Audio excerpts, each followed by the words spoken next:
లోకేష్ వల్ల చంద్రబాబుకు ఈ సంవత్సరం అనుకోని సమస్యలు ఎదురవుతాయని, టీడీపీ పతనం అవుతుందని, ముఖ్యంగా మే నెలలో లోకేష్ వల్ల టీడీపీకి చాలా దెబ్బ తగిలే అవకాశం ఉందని, అది మంత్రి పదవి వల్ల కానీ, సుజనా చౌదరి రూపంలో కానీ అయ్యి ఉండవచ్చని వేణుస్వామి కాస్త ఘాటుగానే వెల్లడించారు. లోకేష్ జాతకరీత్యా అష్టమశని వెంటాడుతుందని, దీంతో టీడీపీకి యువరాజు వల్ల అష్టకష్టాలు తప్పవని చెప్పారు. ప్రముఖ జ్యోతిష్యుడు వేణుస్వామి చెప్పిన మాటలు నిజమవుతున్నాయా?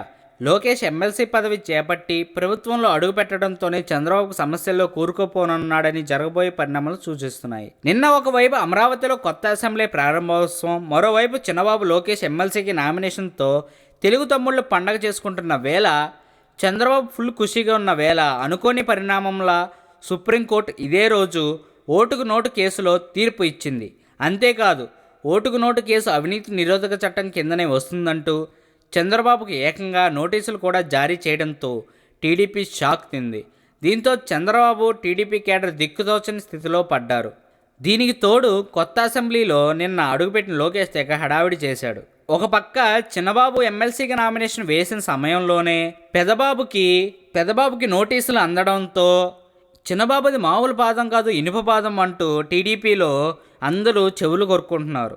మొత్తానికి లోకేష్ జాతకంపై వేణుస్వామి చెప్పిన జోస్యం నిజమవుతుందని టీడీపీ నాయకులు కలవరపడుతున్నారు. అది సంగతి.